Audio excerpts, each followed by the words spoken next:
श्रीमन्नारायण नारायण नारायण भजमन नारायण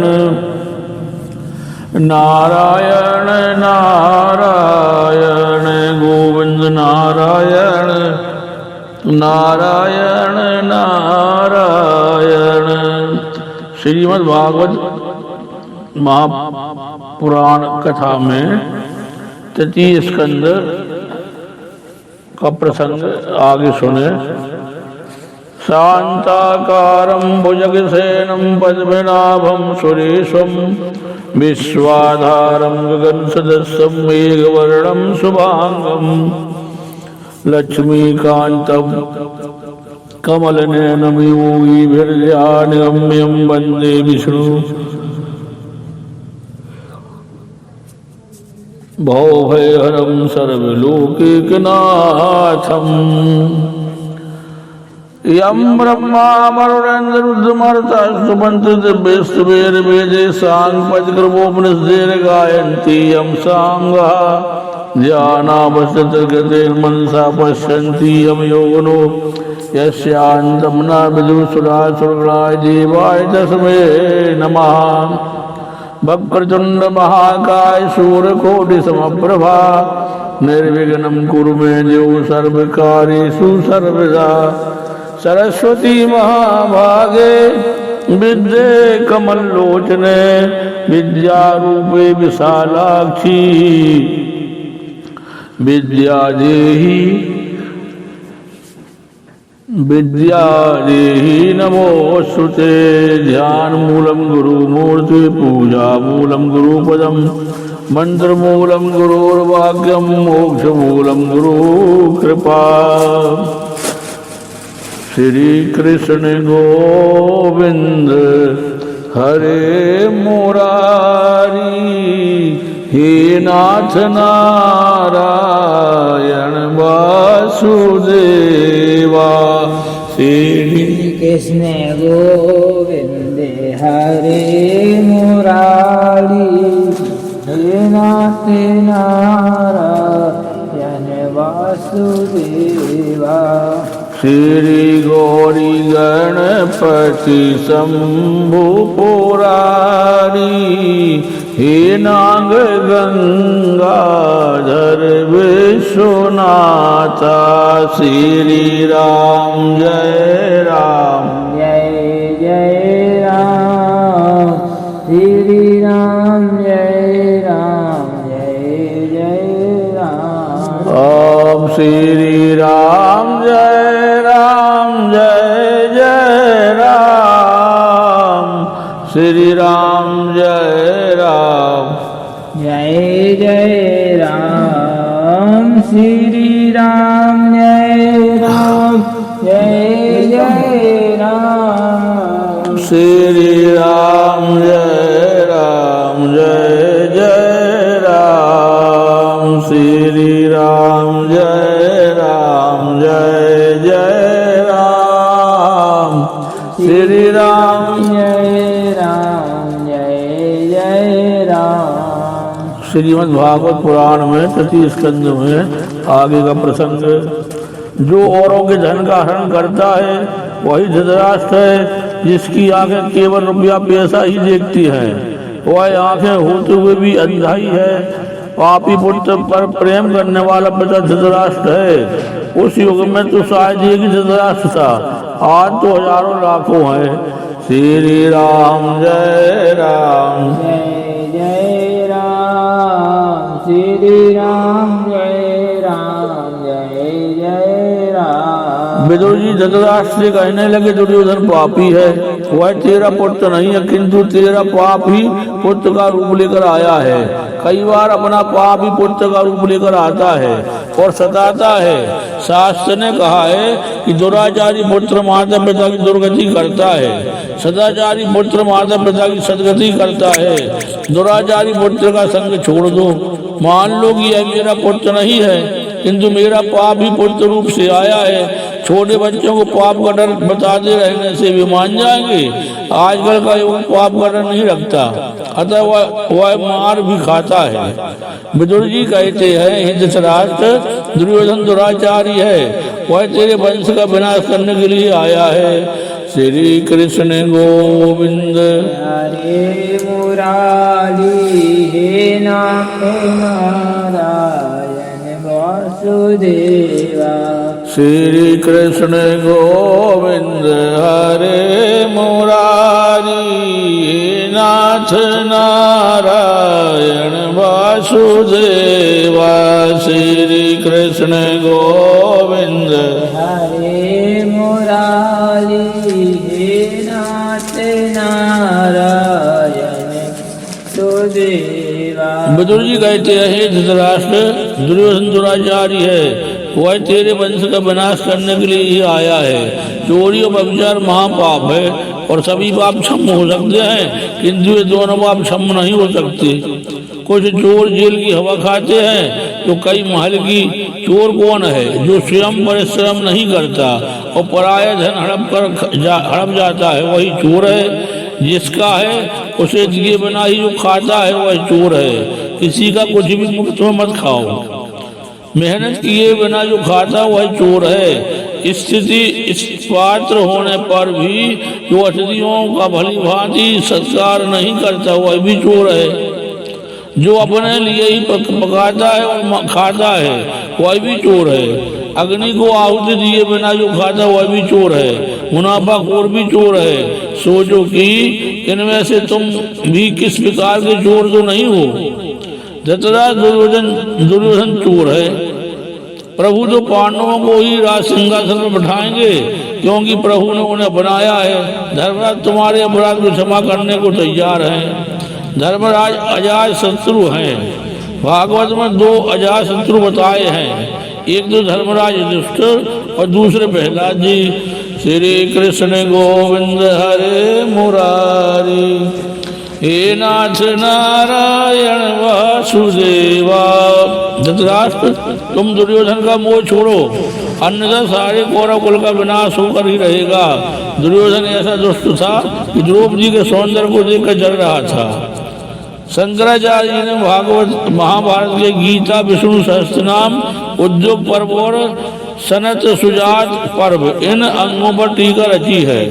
धृतराष्ट्र कहता है, भाई तेरी बात तो सच्ची है, किंतु मेरे पास दुर्योधन के आते ही मेरा ज्ञान गायब हो जाता है। पाप का पिता है लोभ और माता है ममता। लोभ और ममता ही पाप को प्रेरणा देते हैं। सेवकों ने दुर्योधन को समाचार सुनाया कि विदुर चाचा आपके विरुद्ध बोल रहे थे। दुर्योधन आग बबूला हो गया और तुरंत ही उसने विदुर चाचा को सभा में बुलाकर उनका अपमान किया। यक्ष ने युधिष्ठिर से पूछा कि हमेशा के लिए नरक में किसे रहना पड़ता है।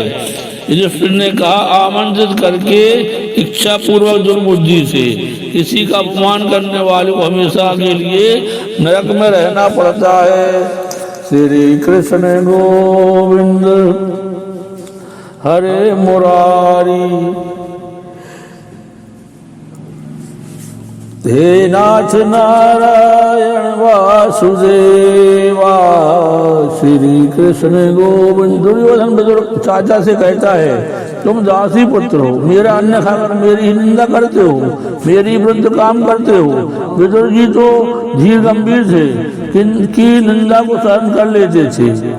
सभा में निंदा से विचलित न होकर उसे सहले वह संत है। समर्थ होते हुए भी जो सहे वह संत है, वह भगवान का अवतार ही है।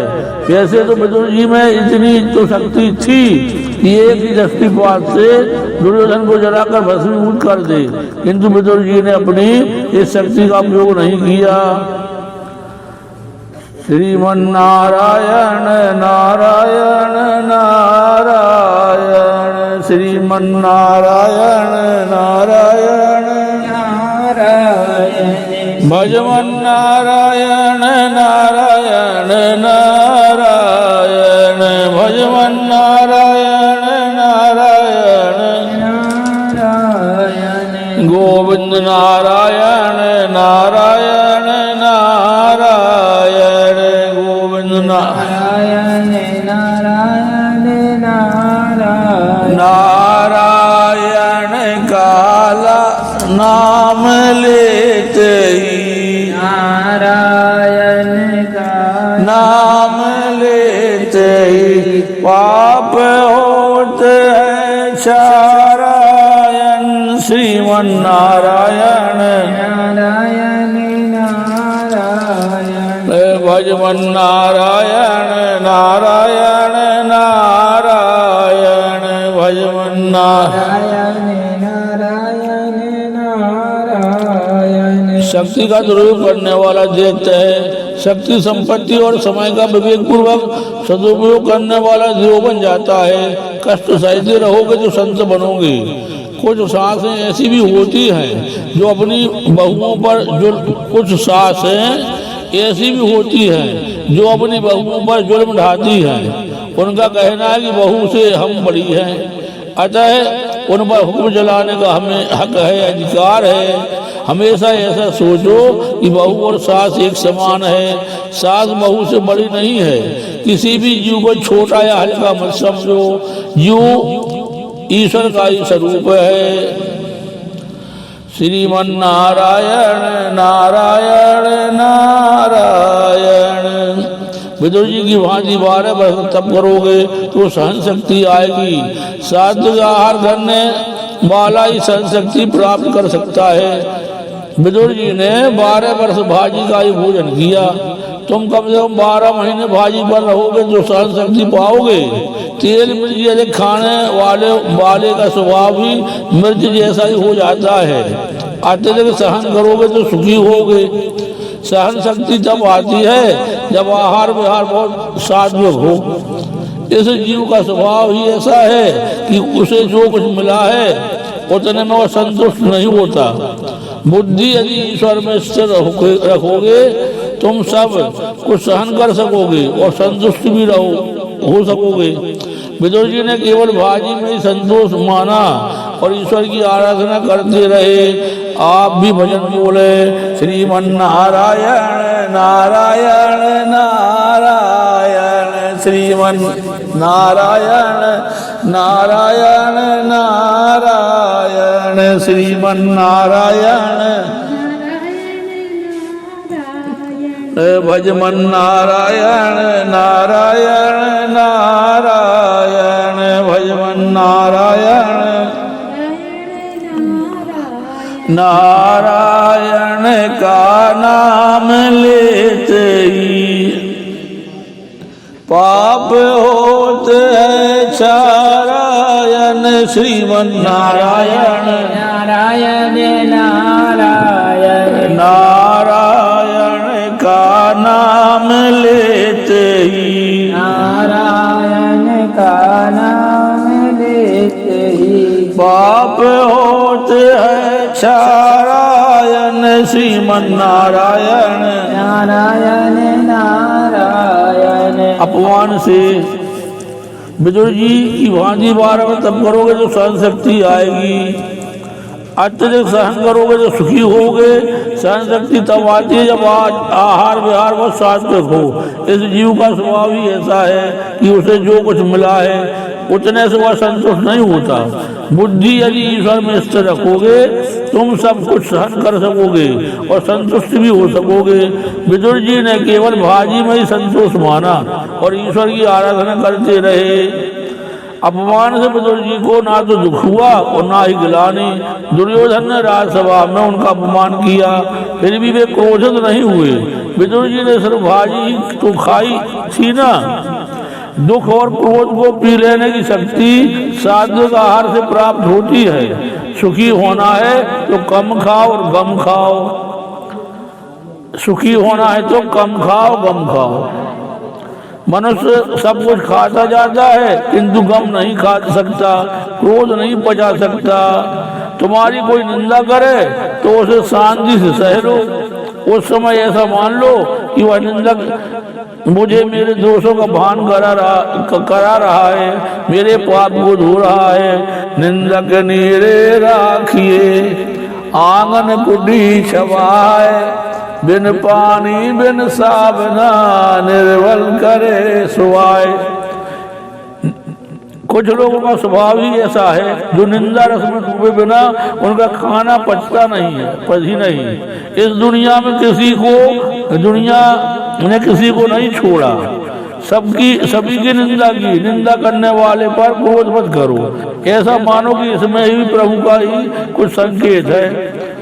भगवान बड़े दुख से कहते हैं कि मानव कल्याण के मनुष्य अवतार लेकर मैं इस धरती पर आया था, फिर भी लोगों ने मेरी निंदा की। विदुर जी अब भी अपमान में प्रभु की कृपा का अनुभव करते हैं। भजमन नारायण नारायण नारायण श्रीमन नारायण गोविंद नारायण नारायण नारायण। विदुर जी ने सोचा कि दुर्योधन मेरी निंदा नहीं कर रहा है, अपितु उसके अंदर बसे हुए नारायण मुझे कौरवों का कुसंग छोड़ने का आदेश दे रहे हैं। कौरवा कुसंग छोड़ने की यह प्रभु प्रेरणा है। महापुरुष निंदा में भी सार्थक होते हैं। जो अच्छी वस्तुओं में अच्छाई देखे वह साधारण वैष्णव, किंतु जो बुरी वस्तुओं में अच्छाई देखता है वह उत्तम वैष्णव है। प्रतिकूल परिस्थिति में वैष्णव प्रभु के अनुग्रह का ही अनुभव करता है। भगवान ने सोचा कि यदि कौरवों के साथ विदुर जी रहेंगे तो कौरवों का विनाश न हो सकेगा, इसलिए ही विदुर जी को वह स्थान छोड़ने की प्रभु ने प्रेरणा दी। रामायण में रावण ने विभीषण का और भागवत में दुर्योधन ने विदुर जी का अपमान किया। इस प्रकार संतों का अपमान करने के कारण उनका विनाश हुआ। कुटुंब में कम से कम एक ही व्यक्ति पूर्णशाली हो तो उस कुटुंब का नाश नहीं हो सकता, कोई उसका अहित नहीं कर सकता। विदुर जी के जाने से कौरवों का सर्वनाश हुआ। विभीषण के जाने से लंका के रावण और अन्य सभी राक्षसों का संहार हुआ। दुर्योधन ने सेवकों को आज्ञा दी कि इस विदुर को धक्के मारकर बाहर निकालो, किंतु विदुर जी समझ बूझकर पहले ही घर से निकल गए। धनुष बाण भी वहीं छोड़ गए। कौरवों को इस प्रकार उपदेश दिया कि पांडवों के साथ धनुष बाण लेकर मत लड़ो, अगर लड़ना ही है तो वाणी से लड़ो। विदुर जी तीर्थ यात्रा के लिए चल पड़े। धृतराष्ट्र द्वारा भेजा गया धन उन्होंने लौटा दिया। आवश्यकताएं कम करते जाओगे तो पाप भी घटते रहेंगे और जरूरत बढ़ाओगे तो पाप भी बढ़ते रहेंगे। प्राप्त स्थिति से असंतोष का अनुभव ही मनुष्य को पाप करने की प्रेरणा देता है। इसलिए तो कहा है कि पाप का पिता असंतोष और लोभ है। जो पाप नहीं करता वह पूर्ण ही करता है। विदुर जी 36 वर्ष की यात्रा करने के लिए निकले, किंतु अपने साथ उन्होंने कुछ भी नहीं लिया। जबकि आजकल के लोग यात्रा करने निकलते हैं तो 36 चीजें साथ लेकर चलते हैं। अपनी जरूरत की लंबी लंबी सूची बनाते हैं और उनमें से कोई चीज बाकी ना रह जाए, इसके लिए पूरी पूरी कोशिश करते हैं। श्रीमन नारायण नारायण नारायण श्रीमन नारायण नारायण नारायण। यात्रा का अर्थ है याति त्राति, इंद्रियों को प्रतिकूल विषयों से हटाकर अनुकूल विषयों में लगा देना ही यात्रा है। तीर्थ यात्रा उसी की सफल होती है जो तीर्थ जैसा पवित्र होकर वहां से लौटता है। केवल यात्रा करने से ही पूर्ण नहीं हो जाता। कई बार तो मनुष्य यात्रा करते करते पाप की गठरी भी बांध कर आता है। यात्रा विधिपूर्वक करनी चाहिए। विधिपूर्वक यात्रा करने से पुण्य प्राप्त होता है। यात्रा करने के लिए निकलने से पहले प्रतिज्ञा करनी चाहिए कि मैं अब ब्रह्मचर्य का पालन करूंगा, कभी क्रोध न करूंगा, असत्य नहीं बोलूंगा, व्यर्थ संभाषण नहीं करूंगा। ऐसी प्रतिज्ञा करने के पश्चात ही यात्रा का आरंभ किया जाए। श्री कृष्ण गोविंद हरे मुरारी नाथ नारायण वासुदेवा। श्री कृष्ण गोविंद हरे मुरारी हे नाथ नारायण वासुदेवा।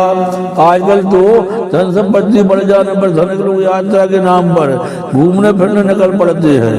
इस तरह तो कौवा भी काशी मथुरा का चक्कर लगा लेता है। श्रीमन नारायण नारायण नारायण। तीर्थों के सच्चे साधु संतों ब्राह्मणों की निंदा करने वालों को तीर्थ यात्रा का पूर्ण प्राप्त नहीं हो सकता। साधु संतों के प्रति सद्भाव ना हो तो तीर्थ यात्रा विफल रहती है। गुरु शब्द का अपभ्रंश है गोर। कुछ ऐसे भी लोग हैं जो गोर को पत्र लिखकर सूचना देते हैं कि हम इतने व्यक्ति यात्रा के लिए आ रहे हैं, इसलिए भोजन आदि व्यवस्था कर देना। तीर्थ के गोर आपके नौकर नहीं है। तीर्थ स्थान में विधि पूर्वक स्नान करना चाहिए, वहाँ कुल्ले करना और साबुन लगाकर नहीं नहाना चाहिए।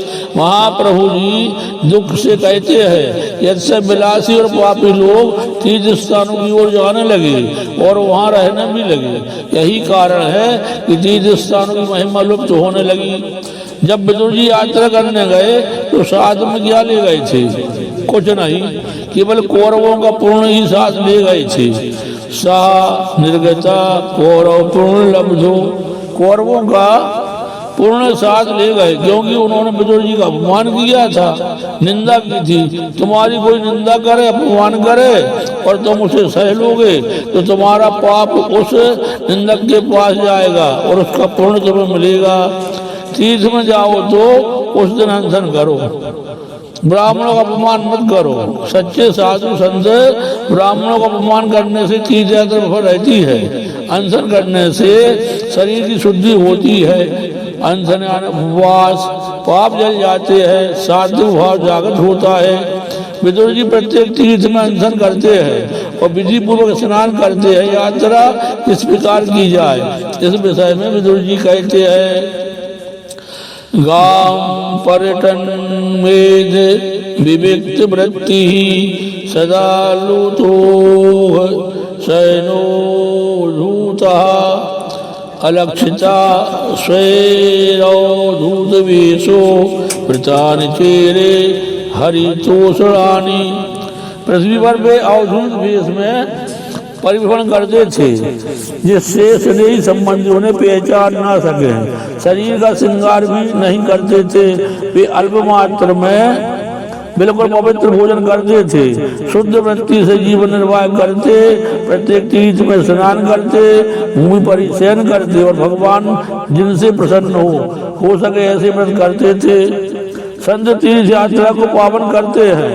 भरद्वाज मुनि स्नान करने के लिए आते थे तो गंगा जी 25 सीढ़ियां ऊपर आ जाती थी। गंगा जी को ज्ञात था कि और लोग तो अपने पाप मुझे देने के लिए आते हैं, जबकि भरद्वाज मुनि तो मुझे पावन करने के लिए आते हैं। श्रीमन नारायण नारायण नारायण भजमन नारायण नारायण नारायण श्रीमन नारायण नारायण नारायण भजमन नारायण नारायण नारायण श्रीमन नारायण नारायण नारायण श्रीमन नारायण नारायण नारायण। आदि संपत्ति अनर्थ का मूल है। इसी कारण भगवान ने स्वर्ण की द्वारका जल में डुबा दी थी। द्वारका में भगवान की मूर्ति मनोहर है, उसका स्वरूप अद्भुत है। देखते रहने पर भी मन तृप्त नहीं होता। द्वारकाधीश का दर्शन लोगों को बस करना चाहिए। मैंने भी वहाँ किया था। बोलो श्री भगवान की जय। काशी का महाज भी अधिक है। काशी के प्रमुख देव है भैरवनाथ। विश्वेशम माधवम डुंडिम दंडपाणिम चा भैरवम। इस श्लोक का नित्य पाठ करने से काशी वास का फल मिलता है। काशी में 9 मास रहने वाले का पुनर्जन्म नहीं होता, जो 9 महीना में काशी में रहे।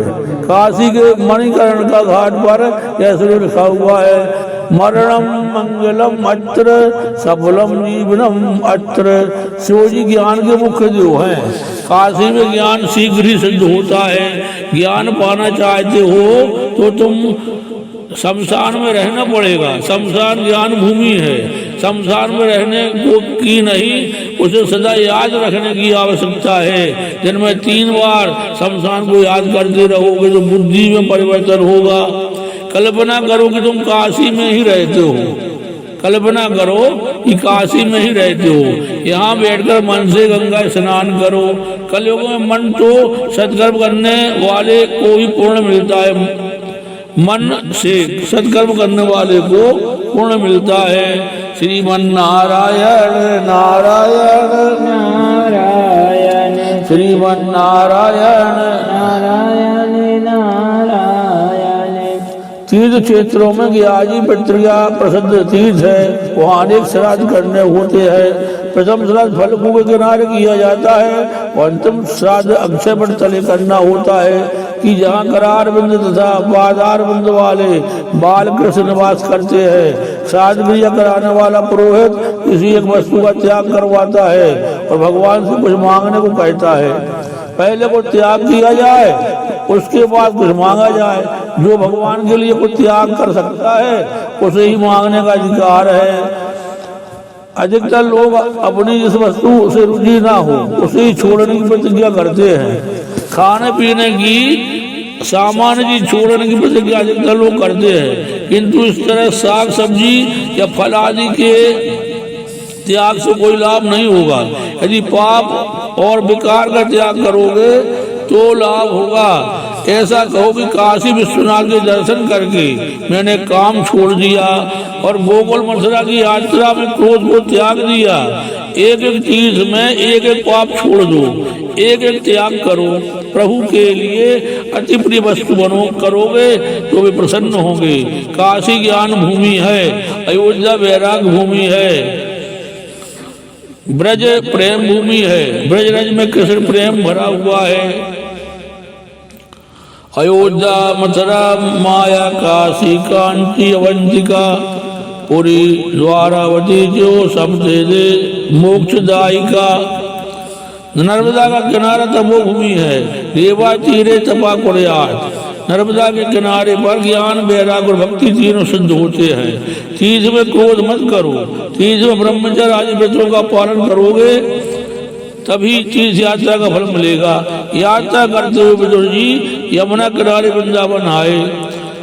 ठाकुर जी की कृपा से तुम्हें समय मिल सके तो 4 मास वृंदावन में रहकर प्रभु भजन करो। जय श्री राधे जय श्री कृष्ण जय श्री वृंदावन। श्याम सुंदर मदन मोहन राधिका रमण। जय श्री राधे जय श्री कृष्ण जय श्री वृंदावन। श्याम सुंदर मदन मोहन राधिका रमण। कन्हैया ब्रज में नंगे पांव घूम रहा था। यशोदा ने समझाया कि नंगे पांव वन में घूमने से कांटे कंकड़ चुभ जाएंगे लाला, इसलिए पग रखा पहन कर जा। तो कन्हैया ने कहा कि गायों की सेवा करने के लिए ही तो मैं आप ही हराया हूँ। गत जन्म में मैं राजा के घर में राम बनकर जन्मा था तो मुझे किसी ने गौ सेवा का अवसर ही नहीं दिया। इसलिए मैंने सोचा कि अब भविष्य में मैं किसी गोपाल के घर जन्म लूंगा और गौ सेवा करूंगा। जब वे 5 वर्ष के बालक थे तब से गायों को खिलाने के बाद खाने का उनका नियम था। कन्हैया ने कहा मेरी गायों के पैर भी तो खुले ही है, तो फिर मैं ही कैसे पग रखे पहन सकता हूँ। लाला के यो तो कई नाम है, किंतु एक वैष्णव ने कहा कि मुझे तो गोपाल कृष्ण का नाम ही बड़ा पसंद है। कृष्ण ब्रज में खुले पांव फिरते हैं, अतः ब्रजराज यदि पावन है। द्वारका में तो राजा थे, अतः खुले पांव घूम नहीं सकते थे। विदुर जी ब्रज के कृष्ण रमण के पवित्र रज में लौटते हैं। रमण रेती में गुप्तगांव की भी चरण है। विदुर जी कृष्ण की मंगलमय लीलाओं का चिंतन करते हैं। यमुना के किनारे लौकिक बातें करना पाप है, यह भूमि अच्छे पवित्र है। श्री कृष्ण यहाँ गाय चराने आते थे। ब्रज की लीला नित्य है। भागवत के प्रमुख टीकाकार श्रीधर स्वामी ने कहा है भगवान का नाम लीला स्वरूप धाम परिकर नित्य है। आज भी भगवान श्री कृष्ण ब्रज में प्रतिदिन लीला करते हैं। श्रीमन्नारायण नारायण नारायण श्री कृष्ण गोविंद हरे मुरारी नाथ नारायण वासुदेवा। कृष्ण वासुदेव सुतम देवम कंसचारूढ़मर्दनम देवकी परमानंदम कृष्णम वंदे जगत गुरुम। भगवान कहते हैं कि जगत के किसी भी स्त्री पुरुष जड़ या चेतन वस्तु में आनंद नहीं है। तुम मेरे पास आओ, मैं ही आनंद रूप हूँ, शीघ्र आनंद रूप है। श्रीमन नारायण नारायण नारायण श्री कृष्ण गोविंद हरे मुरारी। हे नाथ नारायण वासुदेवा श्री कृष्ण गोविंद हरे मुरारी। नाथ नारायण वासुदेवा यमुना किनारे बंसी बजावे मोहन मदन मुरारी। मोहन मदन मुरारी। यमुना तट पर बंसी गंग चरावे मोहन मदन मुरारी। मोहन मदन मुरारी। विदुर जी ने अनुभव किया कि श्री गायों को लेकर यमुना के किनारे आए हैं। यह कदम का वृक्ष है। वैष्णव से तीर कदम कहते हैं। कदम पर झूलते हुए शीघ्र बंसी बजाते हैं और अपनी प्यारी गायों को बुलाते हैं, ये गंगी हे गोदावरी आओ। विदुर जी की ऐसी भावना थी कि वे लीला को प्रत्यक्ष देखें, अतः उन्हें यह सब अनुभव हुआ। जय श्री राधे जय श्री कृष्ण जय श्री वृंदावन। श्याम सुंदर मदन मोहन राधिका रमण। जय श्री राधे जय श्री कृष्ण जय श्री वृंदावन। श्याम सुंदर मदन मोहन राधिका रमण। गायों के बीच खड़े होकर गोपाल कृष्ण का ध्यान करो। ऐसे कृष्ण का ध्यान करने से धर्मायता सिद्धि प्राप्त होती है। इंद्रियों का व्यापार परमात्मा के साथ करो, विषयों के साथ नहीं। श्रीमन नारायण नारायण नारायण भजमन नारायण नारायण भजमन नारायण नारायण नारायण। भगवान का एक नाम है ऋषिकेश। उसका अर्थ है ऋषि के माने इंद्रियों और ईश का अर्थ है स्वामी। इंद्रियों के स्वामी श्री कृष्ण है। ये पांच इंद्रियां सच्चे पति नहीं, इंद्रिया पति होना चाहती है। संसार का कोई भी रूप जब तक आंख देखती रहेगी तब तक नींद नहीं आती। इसका अर्थ यह है कि रूप आंख का पति नहीं है। विदुर जी सोचते हैं कि मेरी अपेक्षा ये पशु श्रेष्ठ है, जो परमात्मा से मिलने के लिए आतुर होकर दौड़ते हैं। गाय भी कृष्ण मिलन के लिए व्याकुल है। धिक्कार है मुझे कि अभी तक मुझ में कृष्ण मिलन की तीव्र इच्छा उत्पन्न नहीं हुई।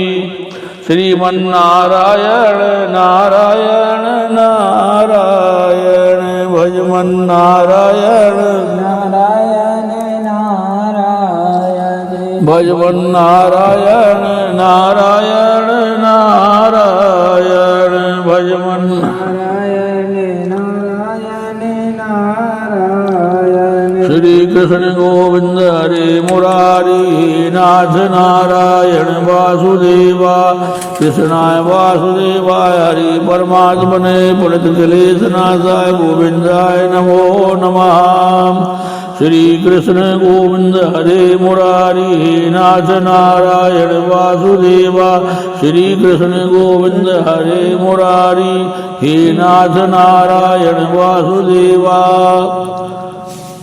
श्री कृष्ण गोविंद हरे मुरारी। हे नाथ नारायण वासुदेवा श्री कृष्ण गोविंद हरे मुरारी। हे नाथ नारायण वासुदेवा श्रीमन नारायण नारायण नारायण भजमन नारायण नारायण नारायण। श्रीमद् भागवत पुराण की जय। श्री कृष्ण भगवान की जय। गुरु महाराज की जय। पूज्य पाद डोंगरे जी महाराज की जय। भक्तिहीनम क्रियाहीनम हीनम सुरेश्वर यदूषम मया जो परिपूर्ण तदस्तमे यदक्षर पद मात्रा हीनम तू यदे तत्सर्वक्षमताम प्रसीद परमेश्वरा। बोलो श्री कृष्ण भगवान की जय। श्रीमद्भागवत पुराण की जय।